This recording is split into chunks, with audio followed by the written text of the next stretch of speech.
الله أكبر الله أكبر ولله الحمد. الحمد لله كفى وسلام على عباد الله الذين اصطفى. أما بعد فأعوذ بالله من الشيطان الرجيم. بسم الله الرحمن الرحيم.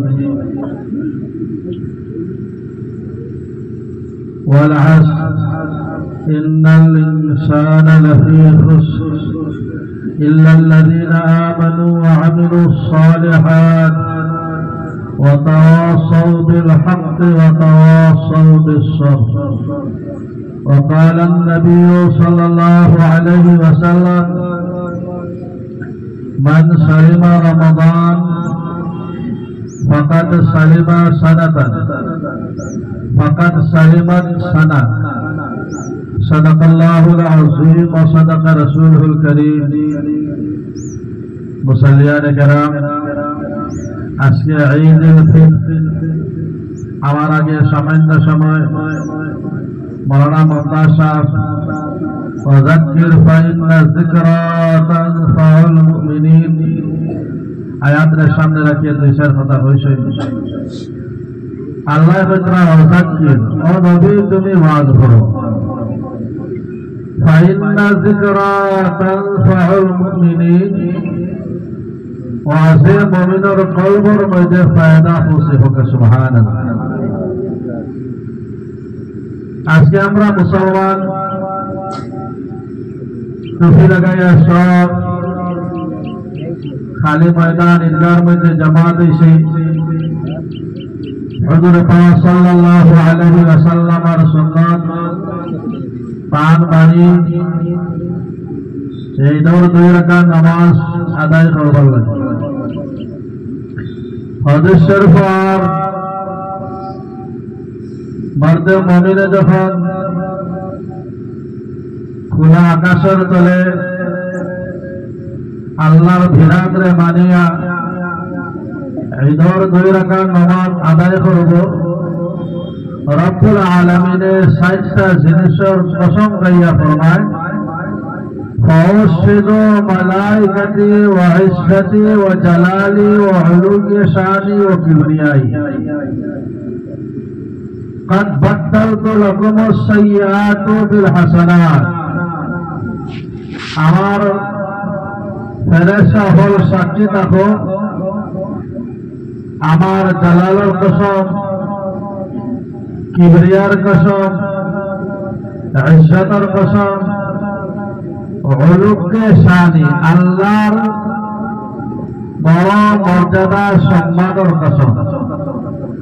আল্লাহ ফরমান, যারা ঈদের নামাজ আদায় করব এরা জীবনের গুনারে আমি নেকি দিয়ে বদলাইয়া দিলাম। সুবহানাল্লাহ। আমি বুখারী শরীফের হাদিস আপনাদের সামনে পড়েছি।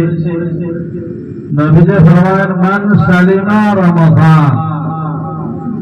যার রমজান মাস সুন্দরতম ভাবে আদায় করব, সালিমান সানাতান,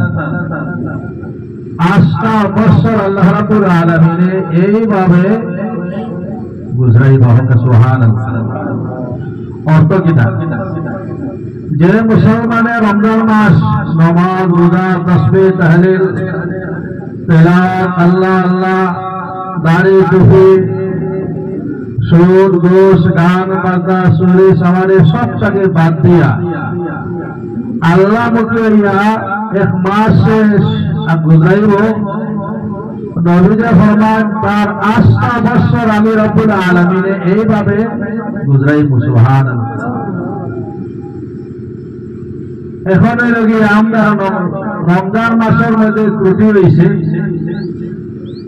বড় হমি হয়েছে, এটার পূরণ কিতা? নবীজি ফরমান ঈদের দিন, খুশির দিন, আল্লাহর তরফ থেকে আল্লাহ রাব্বুল আলামিন এলান করছেন আজকের দিন আমার তরফ থেকে বান্দার সারা গুনাহ মাফ।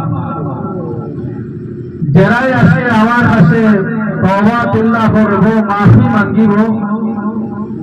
আগর ফরজ সামনের লাগি খরর লাগি যখন আমার কাছে চাইব, আমি আল্লাহ সবটা কবুল করি সুবহানাল্লাহ। যার কারণে উলামায়ে কেরাম হলে ঈদের নামাজের পরে তাওবাতুল্লাহ করিয়া দরুদ সালাম করিয়া তোরা হায়াতে বদলাইয়া দোয়া করার সময় মন মস্তিষ্ক খুশি হয়ে আরাম লাগে। একটা সওয়াল আছে, ঈদের বাদে কোনো দোয়া নাই, ঠিক আছে, 5 ওয়াক্ত নামাজের পরেও কোনো দোয়া নাই।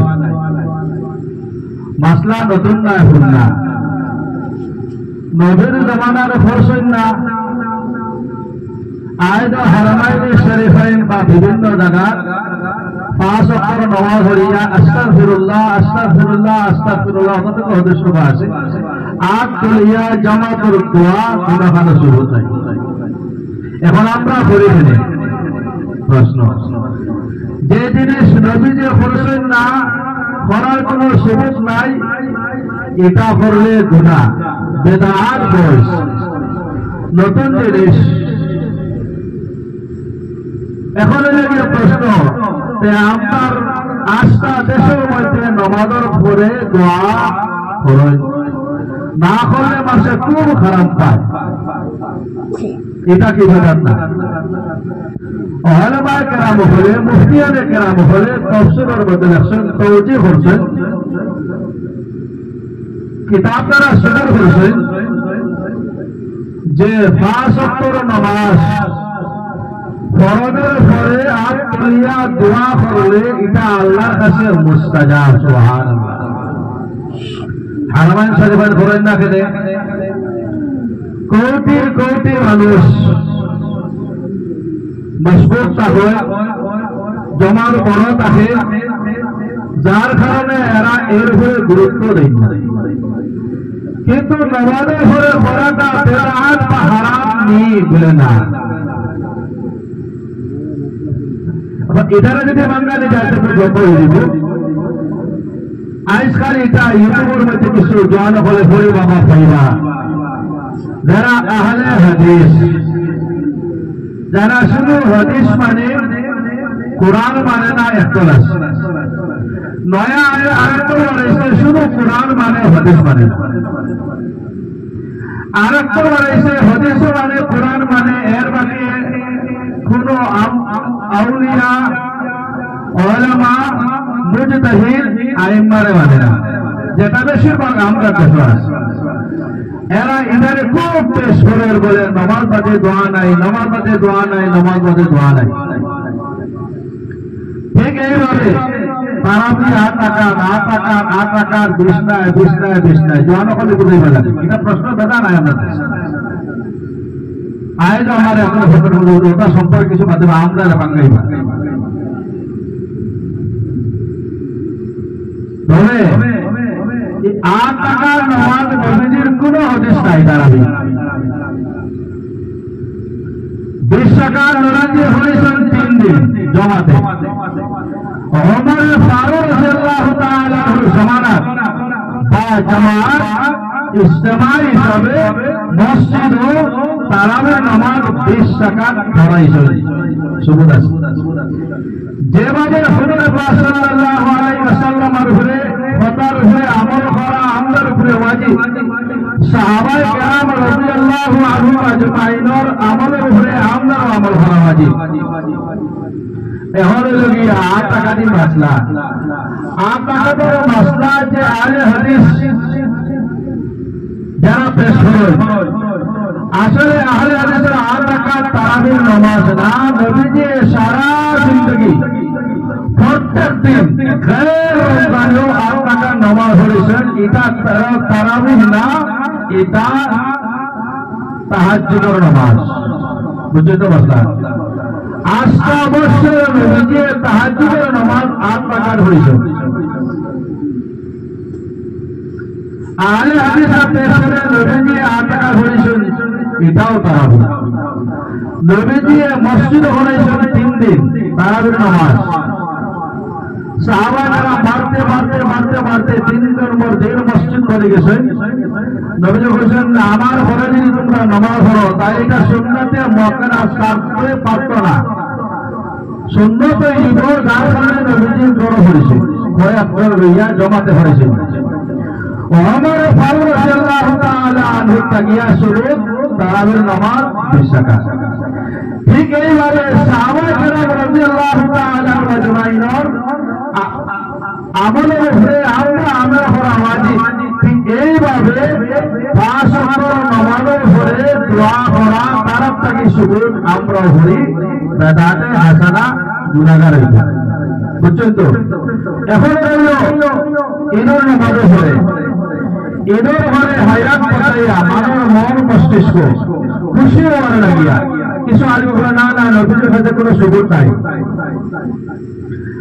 নবীজি তারা সুযোগ না ইলা বহুতটা আমল আছে যেটা উম্মতের উপরে করা ওয়াজিব নাই হাদিস ও জিনিসের নাম যেটা নবীজি করছে হইছে সুবুত আছে কিন্তু উম্মতের উপরে করা ওয়াজিব না সুন্নত কথার নাম নবীজি করেছেন তাই করছেন আর করবার লাগে হুকুম করছেন ঠিক সকল হাদিসের উপরে আমল করা ওয়াজিব না সুন্নতের উপরে আমল করা ওয়াজিব যেটা করছেন করবার লাগে করেছেন এটা সুন্নতে মুআক্কাদা যেটা করছেন করবার লাগে করেছেন না এটা হাদিস সুন্নত না যেমন নবীজি 11টা বিয়া করছেন আমরা উপরে করার কথা কইছেন না সাইরো টাইম শেষ করতেন ঠিক এইভাবে একবার নবীজি আবর্জনা দিয়া খাড়া হইয়া ফেসা করতেন আলেন যে পেশর হয় আতা রাসূলুল্লাহ সাল্লাল্লাহু আলাইহি ওয়াসাল্লাম সুবহানাল্লাহ কইবেন ফামালা কায়মান আলে হাদিসে বলতেছে নবীজির জীবনে একবার হইয়া ফেসা করতেন উপরে ফেসা করা সুন্নাত লম্বা হাদিস সুবাতার কম আমাদের জন্য গোসা কাটা খারাপ জিনিস ফালায় কারণ বশত নবীজি বলিলে কাপড় নষ্ট হয়ে যাব অন্য কোনো পাওয়া যেত না জরুরত বিশেষ খারা হইয়া পেশা করছে উম্মতের লাগে এটা পেশ করছে কোন মানুষের বিশেষ অসুবিধা যদি হয়ে যায় তাহলে উপাইয়া পেশা করতে পারবো বিনা জরুরে না এটা সুন্নত না হাদিস সুন্নত হলো উপায়া করতে উপায়া করা হাদিস আছে আমল করা নাই দরকার নাই বুঝছেন তো ঠিক এইভাবে আমার প্রশ্ন করবো যখন আমরা প্রায় জায়গা বা আলিমগরে করেন ফুটবার করে জেলা উপায়িত আছেন এইভাবে দোয়া ইস্তেগফার দরুদ পড়িয়া উপাইয়া কিছু মানুষে যেমন আমি উপাইয়া করি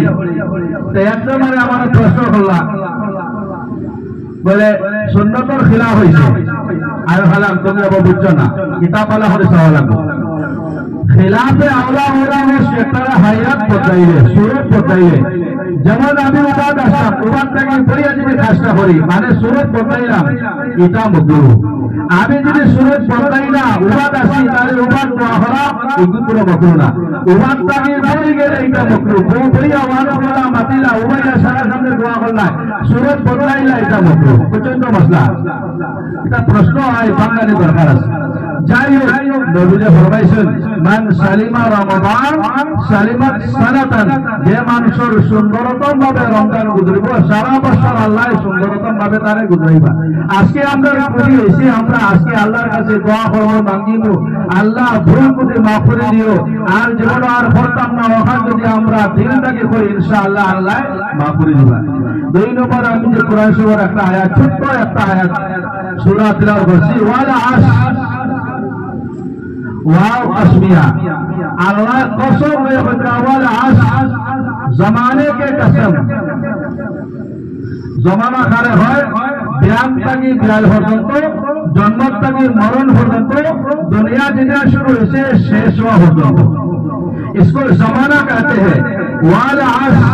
আমি জগতের কসম জীবনের কসম জমানার কসম কালের কসম সময়ের কসম ইন্নাল ইনসান সত্যি মানুষ লাফিয়ে খুশি দুনিয়ার সারা মানুষ টুটা বরবাদ হালাক সব ধ্বংস আমরা হামাইলাম নেই আল্লাহ বলেন না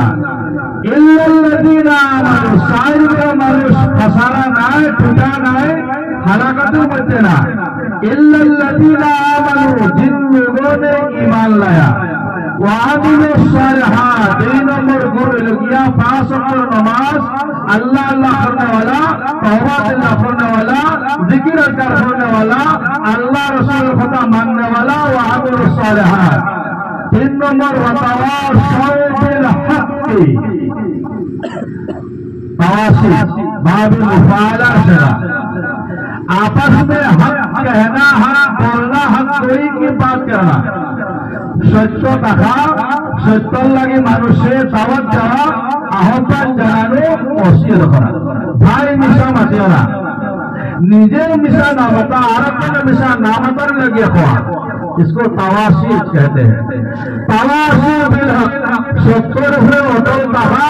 सत्तर हुए ताकत लगी मनुष्य खोआ, वतावासौ बिस्सबर, और सबर हुए अटल कहा। सबर की जिनिस, सबर 3 किस्म, सबर बिल मासिया, सबर बिल रहमा, सबर बिल मुसीबा। गुनाह लगी बसा, मुसीबत लगी मुसीबतेर समय सबर करा, আর মানুষের কোন দুঃখ দরদ দিলে আপনি এটার উপরে সবর করা। 3টা সবর 3 কিসিম। যাই হোক এটা সবর হবে না, তার মানে বুঝানিও সবর করতা আর সবর লাগে মানুষের তালকিন করতা, যা হয় আল্লাহর তরফ থেকে। কিন্তু মানুষের উপরে আল্লাহ রাব্বুল আলামিনে নেক বুঝা, নেক আমল করার আল্লাহ তৌফিক দিছেন, ব্রেন দিছেন, মেমরি দিছেন। এটার প্রয়োগ না করিয়া যদি খালি সবর সবর হয় তাহলে তার নাম সবর না। আপনি আপনার মেমোরির খাটাইটা, আপনার ব্রেইনে খাটাইটা পালা কাজ খারাপ হয়। পার খারাপ কোনটা? একটা মানুষ দেখলেও খারাপ পায়, আল্লাহও খারাপ পায়, নবীজির নিষেধ দিয়েছেন, আমারও ক্ষতি আছে। এই কামগুলো আপনি আমার জীবনটাই যদি বাঁচাইতে পারি, তাওয়াসি বিশ্বর। এই 60টা গুণে গুণান্বিত মানুষ, এরা দুনিয়াও হালাত নাই, দুনিয়াও সুখ, দুনিয়াও শান্তি, দুনিয়াও আরাম। আর যখন মৌত হইব তখন সুখ হইব, যখন মারা যাইব তখন আল্লাহ শান্তি দিবা, যখন আল্লাহ বিচার করবা বিনা হিসাবে আল্লাহ বেহেশত দিবা। সুবহানাল্লাহ। ইল্লাল্লাযীনা আমানু, ঈমানদার মানুষ, ওয়া আমিলুস সালিহাত, নেক আমল করাওয়ালা মানুষ, ওয়া তাওয়াসাউ বিল হক্কি, ফকর হয়ে অটল রাখনেওয়ালা মানুষ, ওয়া তাওয়াসাউ বিস সবরি, সবরের হয়ে অটল রাখনেওয়ালা মানুষ। 4 বড় মানুষ আল্লাহ বতরা তারা খাসারা নাই, টুটা নাই, বরবাদ নাই, ধ্বংস নাই, ক্ষতিগ্রস্ত নাই, এরা জগতি। আজকে আমি দেশের কখন নিতাম আমার ঈমান আছে, আমানু ওয়া আমিলুস সালিহাত। রমজান মাসে আমি 5 ওয়াক্ত নামাজ পড়েছি, মাঝে মাঝে তাহাজ্জুদ করেছি, আল্লাহ আল্লাহ করেছি, বাদ কাম করছি না। এখন রোজা বাদে এই খানগুলা যদি আপনার কাছে আয় তাহলে আপনার কমি হইল, ত্রুটি হইল, আপনি মেমোরি খাটাইটা। রমজান যেভাবে আমার ভুলে গেছে, বাকি মাসে এইভাবে আমার দেখতো আপনার কল্পনা ভাব আপনার অন্তরের মধ্যে আইতো। আমিলুস সালিহাত আছে কিনা আপনি চিন্তা করতাম। ওয়াতাওয়াসাউ বিস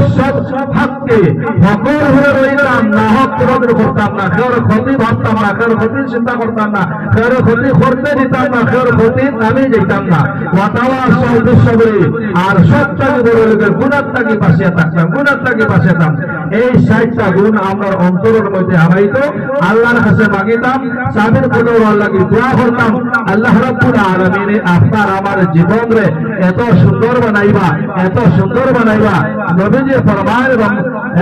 রমজান সম্পর্কে বুখারী শরীফের হাদিস, মান সালিমা রমজান, जिसके रमजान सलामत के साथ गुजर गया, सलीमत सनतन, सारी साल इसकी सलामत के साथ गुजर जाएगी। सुभान अल्लाह। अल्लाह तौफीक कीता। এখন নামাজের টাইমে গেছে, নামাজের টাইমে গেছে, আপনারা নাওয়াইতা মুসাল্লিয়া আসলে আগে না, নিয়তে গেছে সব, কিন্তু আপনার একটা কথা আছে নাওয়াইতা মুসাল্লিয়া, এটার একটা হাসিলে হাসিল হয়, একটা জিনিস আছে আপনারা গ্রহণ করা, বুঝছেন তো? মাকসুদুল মুমিনিন যে মুসলমান আম মানুষ মনে করেন বুখারী শরীফ, মাকসুদুল মুমিনিন এটা বিধান আছে, মসজিদে মাসা বলে হলাই হুটারে প্রতিবার লাগি, ব্রেন বাড়াইবার লাগি, নাওয়াইতা মুসাল্লিয়া লিল্লাহি তাআলা রাকাতে সালাতে, এটা কোনো হলো নাই, বুঝছেন তো? মাকসুদুল মুমিনের বিধান ভুল আছে, এটা আমরা বার করবা। কিন্তু আমরা আম মানুষ না হইলে যেন না, নিয়ত আপনি পুরি আইসের গোর থাকি ইমামর ধরে ঈদগাহ 2 রাকাত 6 তাকবীর যায়দ ইয়া 2 রাকাত নামাজ আদায় করতাম, নিয়ত হয়ে গেছে ইনশাআল্লাহ। মনে রইব তো? এখন আমরা উপায় যাই নামাজের লাগি, নামাজ বাদে ফুটবল হইব খেয়েও দেখবা না সামান্য সময় বয়ে যাবে ইনশাআল্লাহ আমরা আল্লাহর কাছে তওবাতুল্লাহ করিয়া দোয়া করে আমরা বিদায় নিব একটা বিশেষ একটা বিশেষ সূচনা হইল সে একজন মুসলমান মানুষ লেখিনও গেছিলা আর লেখিনও ইন্তেকাল হয়ে গেছে কি আত্মীয় স্বজন কেউ থাকলে মানে যখন হইল আমরা রামসাবেটার মনি বাড়ি ও ও ও ভালো এলাকার ভালো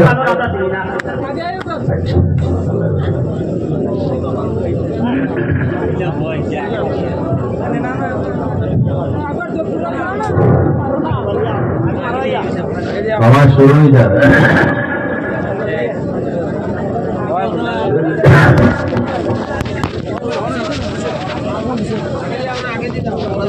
শুরু করে বাবা শুরু হয়ে যাবে আল্লাহু আকবার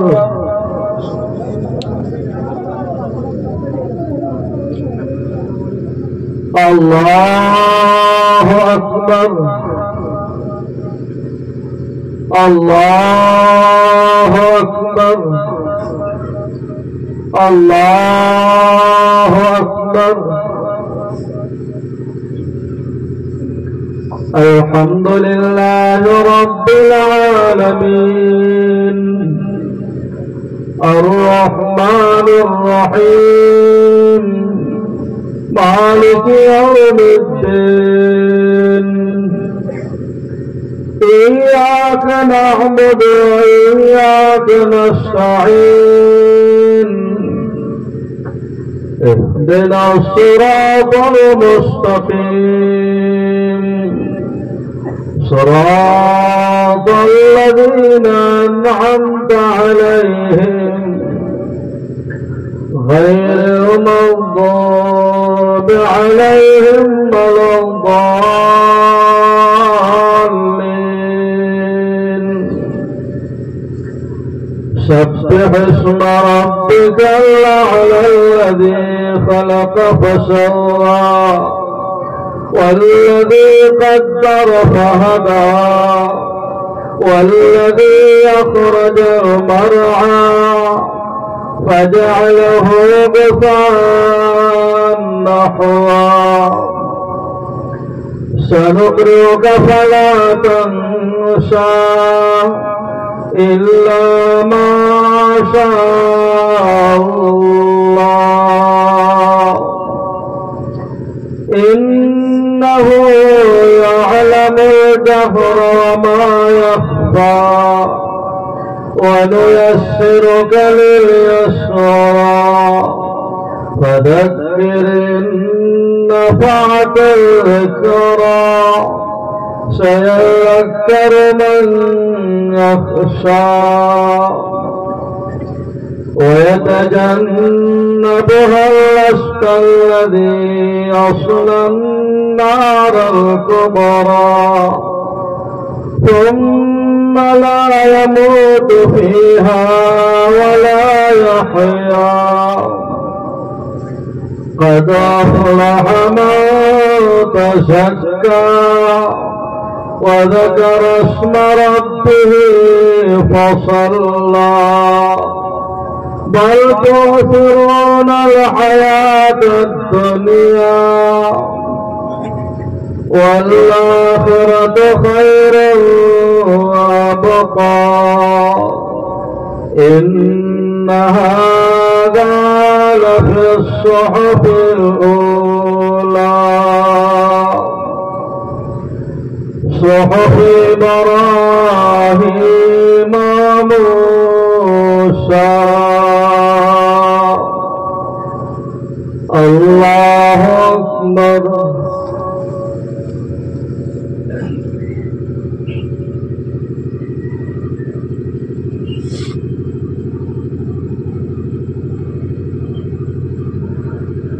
سمع الله لمن حمده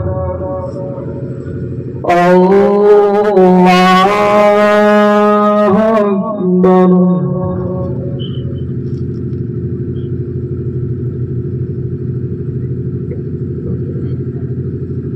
الله أكبر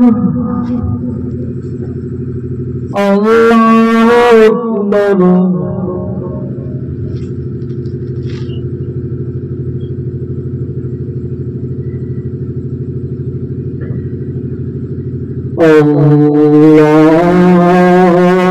الله أكبر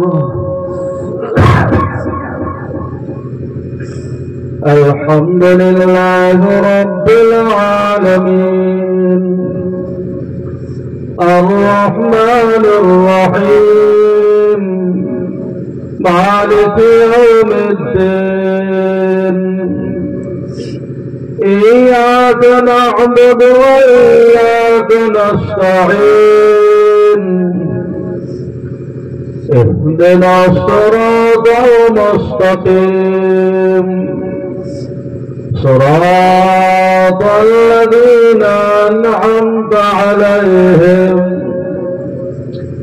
غير المغضوب عليهم ولا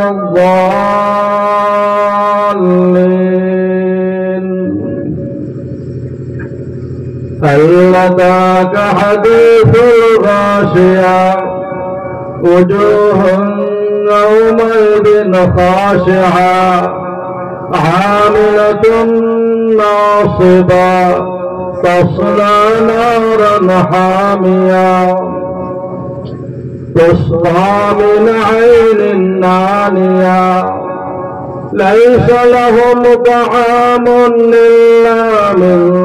ضريع لا يسمن ولا يغني من جوع وجوه يومئذ ناعمة لسعيها راضية في جنة عالية لا تسمع فيها لاغية فيها عين جارية فيها سرر مرفوعة وأكواب موضوعة ونمارق مصفوفة وزرابي مبثوثة أفلا ينظرون إلى الإبل كيف خلقت أفلا ينظرون إلى الإبل كيف خلقت وإلى السماء كيف رفعت وإلى الجبال كيف نصبت وإلى الأرض كيف سطحت فذكر إنما أنت مذكر لست عليهم بمسيطر إلا من تولى وكفر فيعذبه الله العذاب الأكبر إن إلينا إيابهم ثم إن علينا حسابهم الله أكبر الله أكبر الله أكبر الله أكبر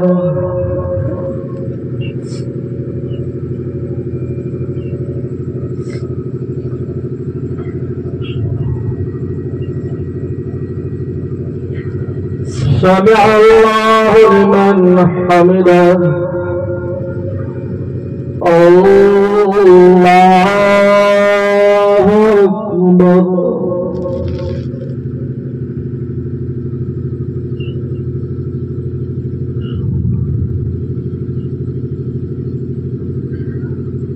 الله أكبر الله أكبر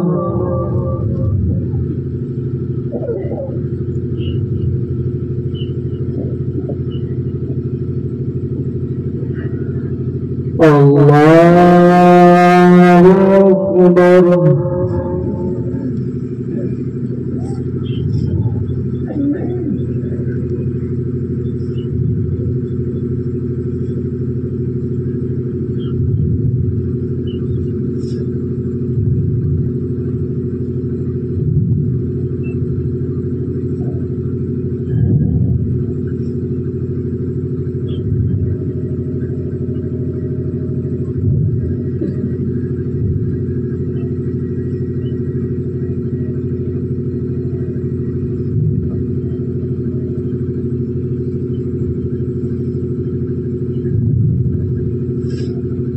السلام عليكم ورحمة الله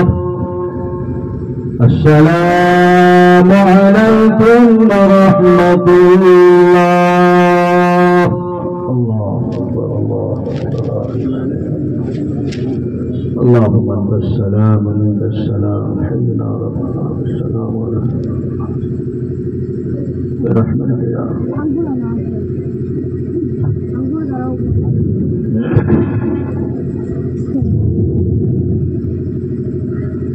الله أكبر الله أكبر لا إله إلا الله والله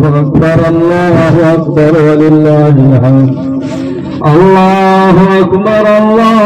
أكبر لا إله إلا الله والله أكبر ولله الحمد الله أكبر لا إله إلا الله والله أكبر ولله الحمد الله أكبر لا إله إلا الله والله أكبر الله أكبر لا إله إلا الله والله أكبر ولله الحمد الحمد لله نستعينه ونستغفره ونعوذ بالله من شرور أنفسنا ومن سيئات أعمالنا من يهده الله فلا مضل له ومن يضلله فلا هادي له وأشهد أن لا إله إلا الله وحده لا شريك له وأشهد أن سيدنا مولانا محمدا عبده ورسوله أرسله بالحق بشيرا ونذيرا بين يدي الساعة من يطع الله ورسوله فقد رشد ومن يعصهما فإنه لا يضر إلا نفسه ولا يضر الله شيئا الله أكبر لا إله إلا الله الله أكبر ولله الحمد عن ابن عباس رضي الله عنهما أن النبي صلى الله عليه وسلم صلى يوم الفطر ركعتين لم يصل قبلها ولا بعدها الله أكبر لا إله إلا الله والله أكبر ولله الحمد وعن أنس رضي الله عنه قال كان رسول الله صلى الله عليه وسلم لا يغدو يوم الفطر حتى يأكل تمرات ويأكلهن وترا الله أكبر لا إله إلا الله الله أكبر ولله الحمد وعن أبي سعيد الخدري رضي الله عنه قال كان النبي صلى الله عليه وسلم يخرج يوم الفطر والأضحى إلى المصلى فأكثر شيء يبدأ به الصلاة ثم ينصرف فيقوم مقابل الناس والناس جلوس على صفوفهم فيعظهم ويوصيهم ويأمرهم وإن كان يريد أن يقطع بأسا قطعه أو يأمر بشيء أمر به ثم ينصرف. الله أكبر الله أكبر لا إله إلا الله والله أكبر الله أكبر ولله الحمد. قال رواه عمر بن عمر رضي الله عنهما قال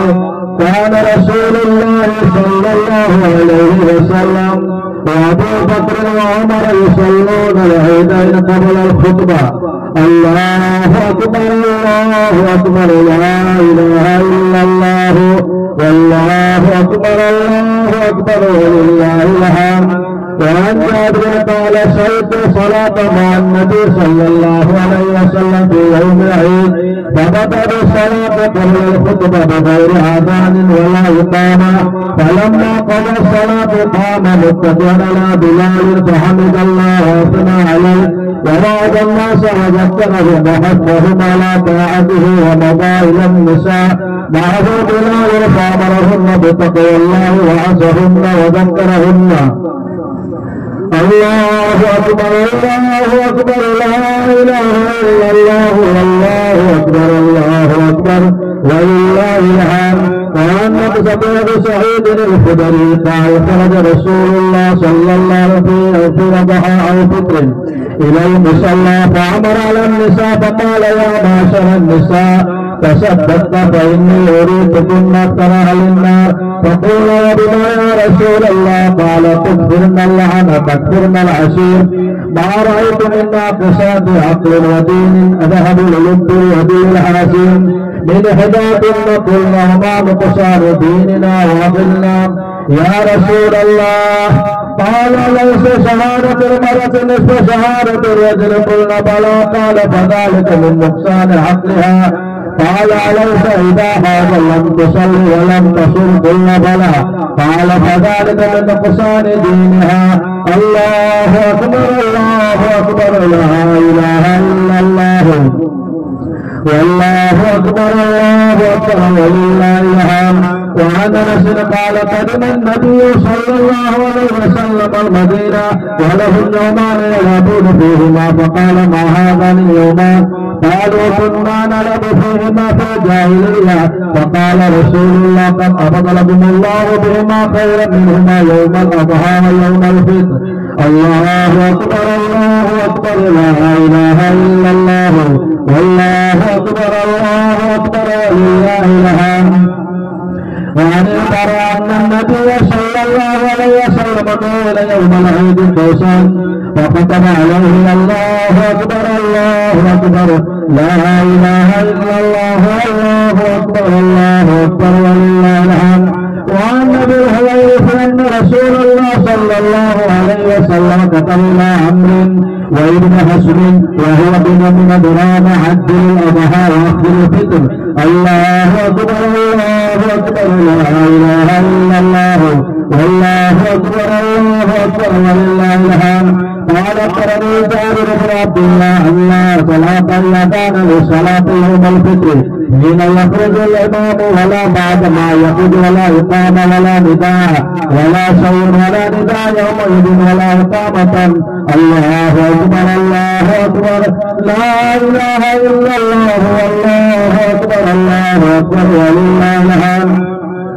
وعن عمر قال فرض رسول الله زكاة الفطر صاعا من شعير على العبد والحر والذكر والأنثى والصغير والكبير من المسلمين وأمر بها أن تؤدى قبل خروج الناس إلى الصلاة. الله أكبر الله أكبر لا إله إلا الله والله أكبر الله أكبر ولله الحمد. وعن ابن عباس رضي الله عنهما قال فرض رسول الله صلى الله عليه وسلم زكاة الفطر طهرا للصيام واللغو والرفث طعمة للمساكين وعن ابن عمرو بن شعيب عن النبي عن جده أن النبي صلى الله عليه وسلم بعث مناديا في حداد مكة ألا إن صدقة الفطر واجبة على كل مسلم ذكر أو أنثى حر أو عبد صغير أو كبير مدان من قمح أو سواه أو صاع من طعام الله أكبر الله أكبر لا إله إلا الله والله أكبر الله أكبر ولله الحمد الله أكبر الله أكبر لا إله إلا الله والله أكبر الله أكبر ولله الحمد الله أكبر الله أكبر لا إله إلا الله والله أكبر الله أكبر ولله الحمد الله أكبر الله أكبر لا إله إلا الله والله أكبر الله أكبر ولله الحمد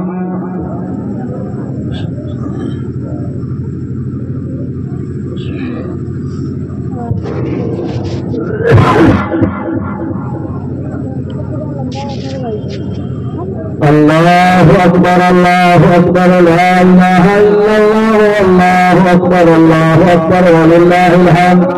الله أكبر الله أكبر لا إله إلا الله والله أكبر الله أكبر ولله الحمد الله أكبر الله أكبر لا إله إلا الله والله أكبر الله أكبر ولله الحمد الله أكبر الله أكبر لا إله إلا الله والله أكبر الله أكبر ولله الحمد الحمد لله نستعينه واستغفره ونعوذ بالله من شرور أنفسنا من يهد الله فلا مضل له ومن يضلله فلا هادي له وأشهد أن لا إله إلا الله وحده لا شريك له وأشهد أن سيدنا مولانا محمدا عبده ورسوله أما بعد فأعوذ بالله من الشيطان الرجيم إن الله وملائكته يصلون على النبي يا أيها الذين آمنوا صلوا عليه وسلموا تسليما اللهم صل على عبدك محمد وعلى آل محمد كما صليت على إبراهيم وعلى آل إبراهيم إنك حميد مجيد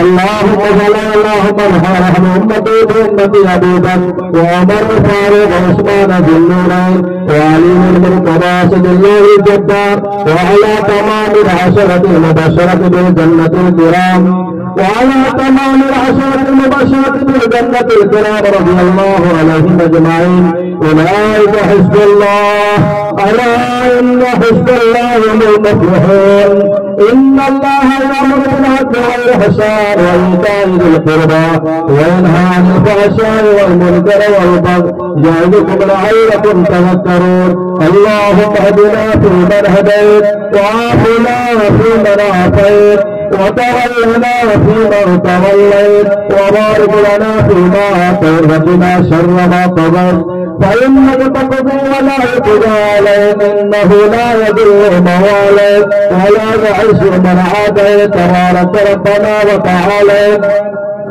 نستغفرك ونتوب إليك وصلى الله تعالى على نبيه الكريم اللهم انصر الإسلام والمسلمين واقتل الكفرة والمبتدعة واليهود والنصارى والمشركين اللهم شتت شورهم اللهم شتت جماعهم اللهم دمر ديارهم اللهم خالف بين كلمتهم اللهم فل حدهم اللهم مغافرهم اللهم اقطع دابرهم اللهم اغسل باسك الذين تردوا عن القوم المجرمين اللهم انا نجعلك في ظهورهم ونعوذ بك من شرورهم وخذهم أخذ عزيز مقتدر إن الله يأمر بالعدل والإحسان وإيتاء ذي القربى وينهى عن الفحشاء والمنكر والبغي يعظكم لعلكم تذكرون فاذكروني أذكركم واشكروا لي ولا تكفرون الله أكبر الله أكبر لا إله إلا الله والله أكبر الله أكبر ولله الحمد الله أكبر الله أكبر لا إله إلا الله والله أكبر الله أكبر ولله الحمد আল্লাহু আকবার, আল্লাহু আকবার, লা ইলাহা ইল্লাল্লাহ, আল্লাহু আকবার, আল্লাহু আকবার, ওয়া লিল্লাহিল হামদ, আল্লাহু আকবার, আল্লাহু আকবার, লা ইলাহা ইল্লাল্লাহ, আল্লাহু আকবার, আল্লাহু আকবার, ওয়া লিল্লাহিল হামদ। সুবহানাল্লাহ, আস্তাগফিরুল্লাহ, ইন্নাল্লাহা গফুরুর রহিম, আস্তাগফিরুল্লাহ,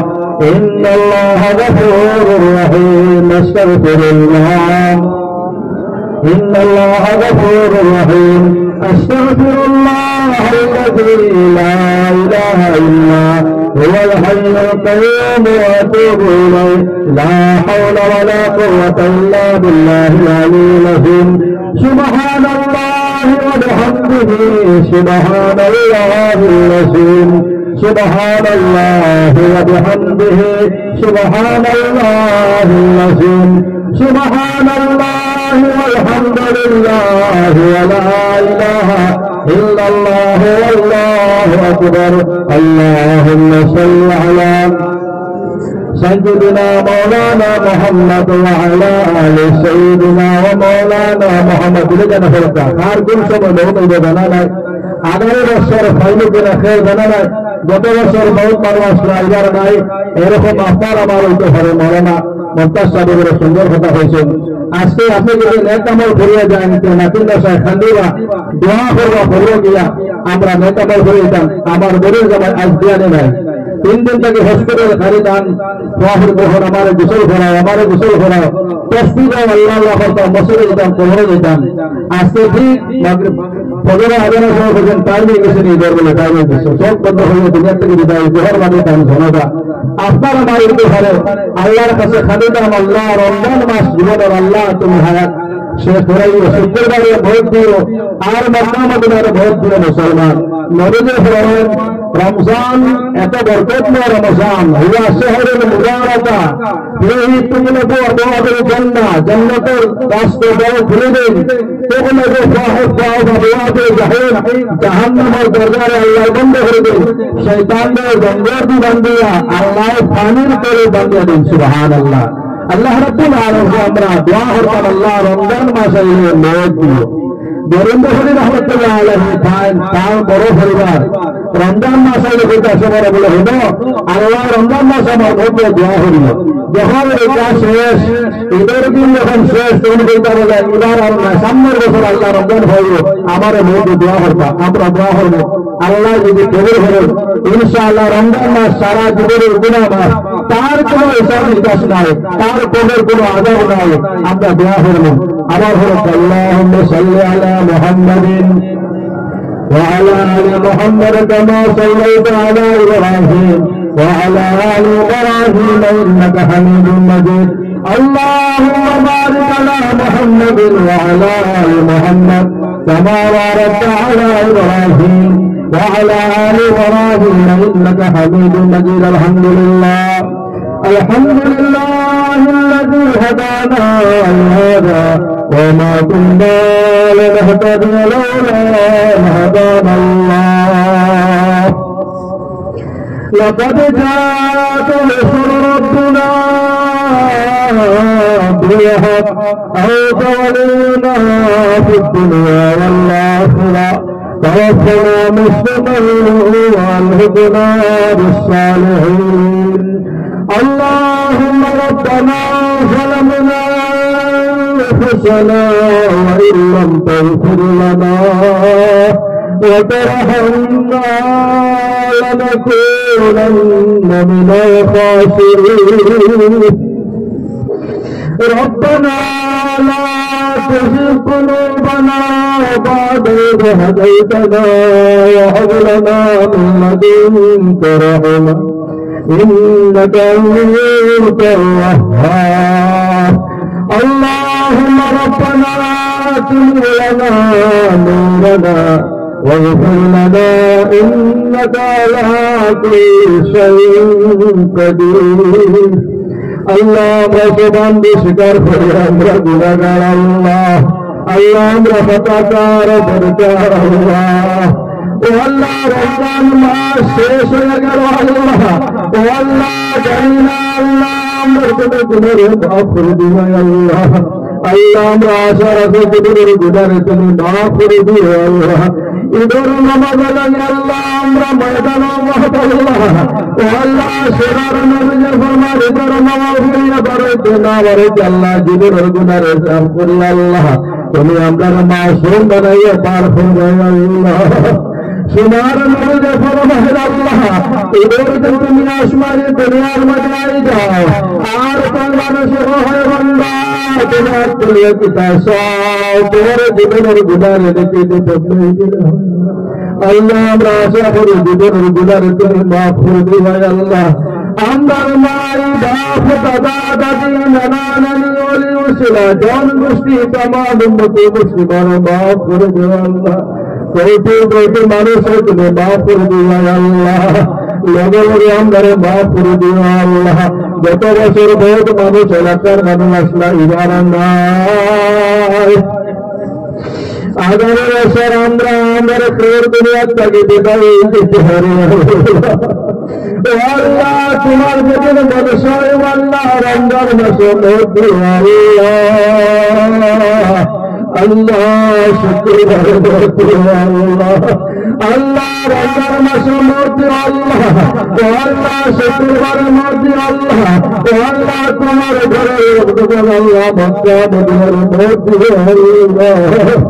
আল্লাহ মক্কা মদিনার মূর্তি আল্লাহ আল্লাহ তোমার ঘরে জিয়ারত বারবার নসিব ফরমাও حج النبي رج مكي نصیب فرماؤ طواف طواف شرع نصیب فرماؤ اللہ حتیم کامر دورکا نما نصیب فرماؤ اللہ حجرہ شکر قبلہ نصیب فرماؤ اللہ میزان رحمت نصیب فرماؤ خانر کامر اللہ جلاب دریا دعا خاندر توفیق اللہ والله তোমার ঘরের খালা গিলাপ করুন আল্লাহ সারিবার জানো করেন আল্লাহ আল্লাহ আমরা ঘরে মিশে আল্লাহ বারবার যারা রেখে মিশে আল্লাহ তান্তা তুমি তোমার ঘরের জিয়ারত করুন আল্লাহ ও আল্লাহ মাতা ফরমা নসিব ফরমা আল্লাহ শাহী সফা মারওয়া নসিব ফরমা আল্লাহ মিনা মুশরফা আরফা নসিব ফরমা حضور پاک صلی اللہ علیہ وسلم فرمائے عرفہ میدان جبل رحمت کے سامنے ہاتھ پھیلو اللہ تم گناہ معاف کر دے واللہ عرفہ میدان مولا جبل رحمت کے سامنے ہاتھ پھیلو اللہ سر جبل رحمت نصیب فرمائے اللہ জীবনের গুনাহ তুমি মাফ ফরমাও আল্লাহ আমরা সরদার মাসুদা তুমি ফেরাই দিও আল্লাহ আল্লাহ সবার আশা তুমি ফেরাই দিও আল্লাহ তোমার আজার শিফা করে দিও আল্লাহ আল্লাহ তোমার বেমার মেরে পরীক্ষা লইয়া না আল্লাহ আল্লাহ সুরন্দকে আমরা হেফাজত ফরমাও আজানো মহতকে আমরা হেফাজত ফরমাও মুসলমানের তুমি হেফাজত ফরমাও আল্লাহ পুলিশ মুসলমান তুমি হেফাজত ফরমাও আল্লাহ মুসলমান মুসলমান তুমি হেফাজত ফরমাও ভারতবর্ষের মুসলমান তুমি হেফাজত ফরমাও আসামের মুসলমান তুমি হেফাজত ফরমাও আল্লাহ আমরা তো আমাদের কারণে জালিম বাদশা মুসলমান আল্লাহ আল্লাহ মেরে মাফ করে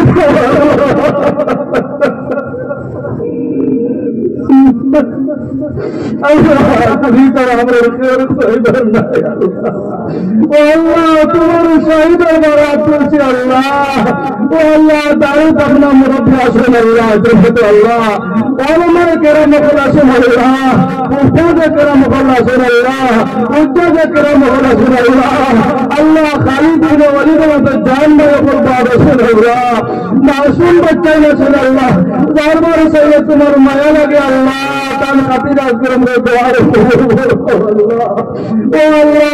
আমরা কবুল ফরমাও আমরা বাচ্চাদের আল্লাহ আমিন আলিম হাফিজ গারি রোজ কুতুয়ালি আপনার বানাও ও আল্লাহ বড় বড় আলমা হাক্কানি ওই বাড়ি আমরা মধ্যে পয়দা করো আল্লাহ আমরা সবার কবুল করো আল্লাহ बागाबासी कबूल फरमाओ, सबको जो मिलकर कबूल फरमाओ। वो अल्लाह मेरे शोर एक बने दिला अल्लाह मौज किनारी अहिंसा दुश्मन अदावत के बदर फरमाओ। शुमार में तुझे रोजा तेरे शहर के अस्सलातु वस्सलाम अलैका या रसूल अल्लाह बार बार पढ़ते अल्लाह मुझे रोजा ने सामने के अल्लाह रियाजुल जन्नत नमाज बार बार नसीब फरमा। अल्लाह रियाजुल जन्नत पुत्र हमारे ताने से बुझा नबी जिंदा है तेरे अल्लाह ओ अल्लाह नबी अल्लाह मना मन रखते तन सोचने के अंदर इजारत फरमा अल्लाह और अंदर मस्जिद अल्लाह नबी तेरे बार बार इजारत नसीब फरमाओ। ओ अल्लाह जिस मौत दे अल्लाह नबी तेरे देखे देखे मौत कराइयो अल्लाह नबी तेरे सामने रखे मौत कराइयो अल्लाह। ओ अल्लाह कौर स्वाद आसान फरमाइयो अल्लाह सात पिछुर खमर तक बदर करे अल्लाह कौर सिफात तक बदर करे अल्लाह तुम्हार अर्शर करे जगा दियो अल्लाह नबी जी धंधर करे जगा दियो अल्लाह आओगे तो पानी खाओ अल्लाह अंदर प्रश्न करे प्रश्न करे जवाब देवर ताकत नहीं अल्लाह तुम्हारे माया दया कबूल करेंगे अल्लाह बिना ऐसा